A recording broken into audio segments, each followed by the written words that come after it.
Hey everybody, Hollywood DM, Nate.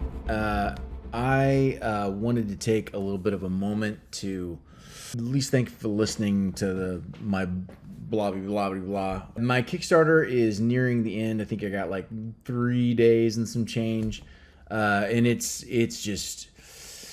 not gonna make it unless some angel rides in on a horse named Gandalf with the sun blazing behind him, holding glamdring up. It's not gonna happen. I thought that the idea of what I had to offer might be interesting enough. These things happen, and I will be doing a lot of the artwork myself. I'm actually already starting to draw it, just like get my chops up. It needs some attention, a little bit of love and attention need to go into it. Side, maybe there's a happy tree, evergreen tree. He lives right there. I found some artists, usually most of them were pretty expensive because I was going for artwork that to replace some of the AI placeholders when I was trying to do layouts and stuff to try and get my page count, the kind of where I thought it might go.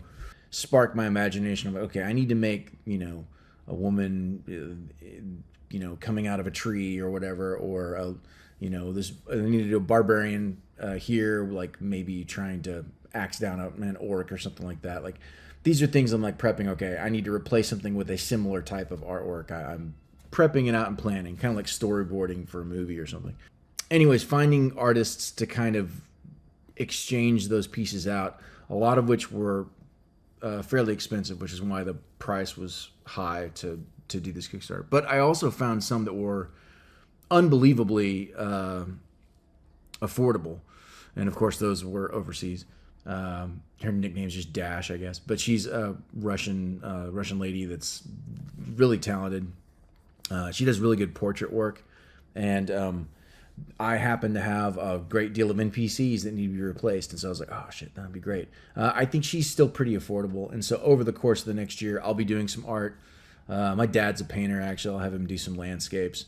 I'm gonna hire up this guy from Italy to do the maps anyways. I'm just gonna have to find the money for that, and then I'll hire this woman to do some portraits for the royal family, because there's about 6 or 7 of them. So over the course of the year, I can kind of at least get some other people's art in there, not just mine, because I don't know that I have the chops to do some of the stuff I want to do. Some things I'm good with, and other things I'm not. So it's not my forte. Goal will be to finish the book before Christmas, because I'd like to send copies to the people that at least try to back the thing, and I really appreciate it. I mean, anytime you put yourself out there, or any kind of idea you have or project that you're going for, everyone's got a social media page, but putting out stuff that you've created and then you're putting it out to public opinion, that can be pretty daunting to most folks. I'm used to in Hollywood, you always hear predominantly you're going to hear no. You shop projects and it's usually no, and they never say no. It's always hey, this is really good, but right now we just don't have the finances for this, or we're going in a different direction right now, but please keep in touch. So it's usually a soft no. You guys, unfortunately, this was a pretty hard no. So I was like, shit.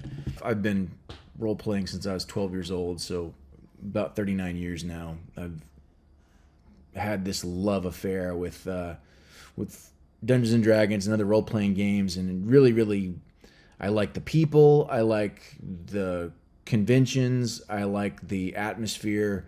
I mean, you should be able to sense that if you watch Crit Role or any of these people trying to start up their own online groups, stream their games or whatever. One of the GMs at RPG Club has a group that started called Severed Threads of the Black Ballad, MEDM, and I'm really interested in their stuff. It's been pretty cool. And they pull out all the stops. They put on makeup and everything, and have a really good graphic design aesthetic. And they're going all in, and it's fun. You can see every table's got their shtick, and that's what's great about role playing games. And hopefully in the future I'll put up my book, and I hope to help your game nights as well. So I wanted to take a little bit of time to kind of talk about, if you run horror or suspense in a game, And a lot of people, I think, naturally, like, it's got to be fucking macabre all the time, and things got to be disgusting. And I'm like, yes, yes, but there are certain secrets you can do to kind of help make horror more horrific, I guess. There's numerous different shticks you can do, but the secret's pretty simple, really. And I've tried to work that into the book. One is descriptions, but a lot of times we as a community, sight is your most prevalent source of information, right? You can't remove it completely, but hampering it is a great source to cause apprehension in players. If you're describing things, sometimes describing things that they hear or that they can smell, and invariably touch, which is probably the last sensory output that you can find, because usually it's like you're so close to whatever it is that's horrific, like you're about to get into a fight or end up dead. But so dealing with other senses other than sight, Noctis has this prevalent mist, almost like oily kind of substance that floats around the surface. It only rises up to about 15, 18 feet, and then it kind of slowly dissipates. So you can still see the SARS kind of if you look straight up, but trying to go through the wilderness is an ordeal. As you kind of go off into this, let's call it ocean of sight impairment, a lot of other things start to happen. You'll hear things, you'll start to like see things in the mist, like maybe shadows or silhouettes, as the moonlights can sometimes like break through little patches of it. It can thin out due to wind or whatnot. Description of your other senses is like first step 1. Step 2 is be human, right? So things that you find horrific, the definition of horror is just something that you know causes fear. The threat to your humanity or that of NPCs or witnesses that you find, things that are obviously phobias can be trigger points you may not want to hit hard, but you still need to dance around those things or at least touch on them. So I find small things work best. So yeah, you can make these big, huge, lumbering monsters like coming out of Stranger Things. You've got the mind flayer, but small things can be pretty horrific too. So like they see a body. If you've ever played The Sinister Secret of Salt Marsh, they've done a revamp of it. I think Free League Publishing put out a new version. It's some 5e. It was a 5e rendition of that original module for AD&D, which I think was called U1. There is, you're starting off your first level. You find this body in a cellar, and it's got this plate mail armor on it. And if you're first level, you're like, oh shit, plate mail? I'm gonna ditch this splint mail crap and put that on.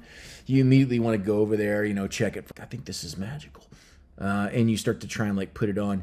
Well, that body is full of rot grubs. Spoiler alert! And rot grubs kill pretty indiscriminately in first edition. I have actually looked up what they do in 5e in 2024. I should see if they're even still in the game. But literally, you're going to pick it up, search around. Okay, yeah, make me a saving throw. And you're like, what? And whether they make it or fail it, you don't say anything. You just kind of like, yeah, you start to feel a little itchiness on your boot or whatever, or in your arms or whatever, as you're kind of picking it up. Or maybe they see like a worm. Oh, and they throw that worm away. And someone has to have some kind of nature ability and go, wait, what kind of worm does it look like? And like figure it out. And you could get infected with rot grubs, and basically you have only a certain period of time before you can like get them off your body. Like that's horrific. The idea that you've got something burrowing in your skin, and if you don't like burn your flesh to get rid of these rot grubs or cut off the flesh that's infected, they will slowly worm their way to your heart and you will just die. That's horrific. So these small aspects, like small spiders that can like get into different areas of this, or things that you hear that might invariably take over your mind. In my realm, if you have lycanthropy, there is a creature called the anathema that is they are kind of like the alpha predator for lycanthropes. And if that creature, if you find them, which in the book you do run into it, it lets out a deafening roar. Anyone that has lycanthropy is auto-charmed. They get subsequent rolls as they move away, but they're basically kowtowed. They instantly transform to their hybrid self, and then they have to deal with the throes of this like oppressive force of like this alpha, you're not where you're supposed to be, come with me. And this thing like takes off in the night and starts to take their party members with them. At that point in the module in the back of the Noctis book, if you're going through the campaign, that character can get pulled away. And if the PCs don't find a way to like shake them of this or get them away from that thing or kill it, or at least injure it and hide or whatever, because it's a heavy monster. It's like a CR-15 monster or something like that, which that might be miscalculated. Might CR-12 or 13. At any rate, at the time they meet them, they're like 5th or 6th level. That's a tall order. I've only had one group actually try and confront it and kill it at that level, and they got some really good rolls in, and things just went their way. And I was like, holy fuck. But at any rate, stuff like that where you can like slowly divvy up the party. One member is being taken away, and you pull them aside. I'm like, yeah, you're now pulled into this cabal of evil people, these monsters or whatnot, and you're surrounded by them, and you're by yourself. The party's not here, and you're gonna have to like live with these folks. What are you gonna do to survive until they can get to you, or if they ever will find you? And maybe you do want to try and escape, but then also talk to the party. They're down one member, and like, all right, now you guys are down one person. You want to try and go find your companion, putting them in that situation where you forcibly split the party, but in a position where they're not going to like die per se, and they might have to rescue them. That's a human element of wanting to try, even at the party of the table, the players like, we got to go get Joe. We're a man down, whatever. And so that's these scenarios, these situations, keeping the human element. That's kind of the secret of making horror elements, horror bits, horror moments. Finding a little girl and something bad's going to happen to the little girl, and you have to endure something to try and save this child, or whisk them away, putting yourself in danger and trying very hard to like hide from something that could easily overpower you, but you had to like break away from the group in order to save this small child. So those moments are what create like a high tension moment, I find, as a secret. I guess it's not a secret, but you should do it. Getting into certain situations where there are items, I find that things you can't communicate with, which usually they resolve that for like alien technology or whatever, but things you can't communicate with, that you can't negotiate with, and seem to have an alien source of activation, those are very horrific. I have a magic item in this game called a shard of Noctis, because Noctis is actually alive. The planet's alive. And a shard of Noctis is a sentient thing. Anyone that sees it sees the item that they most value or utilize for their character. It invariably gravitates to warlocks, and this is to solve the fact that warlocks don't really have magic items that kind of like dovetail off of their... I think they've got like Wand of the War Mage. You could use that, or Wand of the Pact Keeper or something like that. I forget what it is. But that's it. Clerics and wizards have other magic items that kind of dovetail off of their class, and the warlock doesn't. So I wanted to kind of like give them a boon. Like all things that are warlocky, it's evil, right? So it's basically a small shard of like an entity.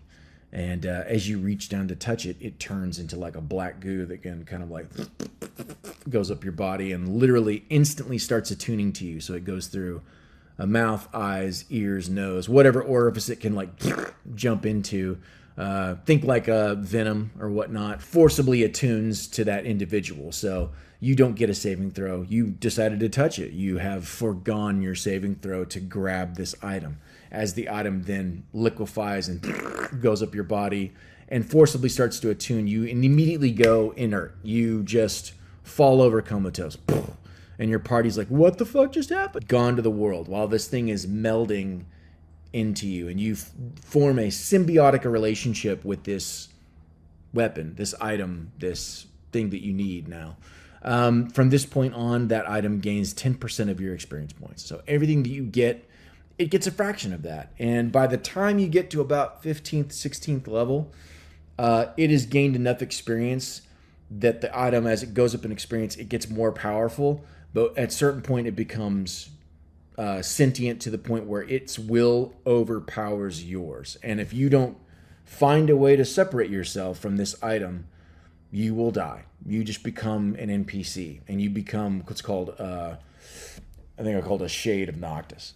And literally you warp into this like horrible visage of this kind of dark evil. And the DM just kind of takes your character sheet, and you become this horrible monster now that the party has to deal with. Those are all forms of horror, something that you don't want to get rid of because it's helping your character so much, but maybe later on I'll be able to take care of it. But you don't really know when that is because the DM keeps track of the XP for that item. So it's a gamble. How far are you going to go? How close to the edge of the precipice will you go to keep your power, but then maybe sacrifice your character's life? So putting these situations out where you have to like negotiate these, I think is important aspects of horror. And I wanted to put that forth, these ideas in the book to help DMs, give them options and at least kind of expand their minds into, I think, the relationship between the DM and the player and make that more of a collaborative thing versus I think many GMs try to kill the players. But in reality, what you're really trying to do is trying to forge a great character story. And that starts with the player's interest and love of, where they start and where they want to go. But the thing they can't control is all of the hurdles and turmoil and tribulations that they face along the way. And what the DM doesn't know is how the player will go about overcoming those obstacles. And that's what's great about going to a movie theater or reading a book. But this time we're doing it together, and we're discovering this story, this character story, and amidst the others and how they weave together to form this amazing plot. Hopefully that at least sparked your interest. I'll probably bug you all later when the book's getting closer to being done. I'll show some artwork as it goes on, but for the most part, I'll probably go a little dormant. I'll need to focus on drawing. I got to get better. I'll show you some. I'll show a couple clips now.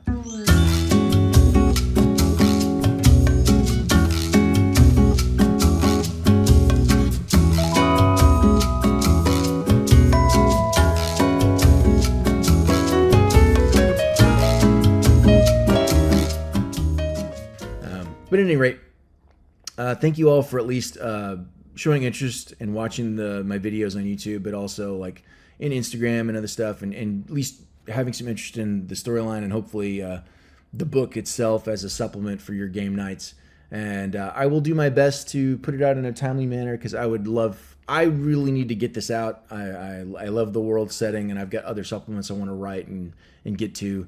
I'm only one person, but I can focus some of my spare time and get this done. So I look forward to releasing it hopefully by the end of this year.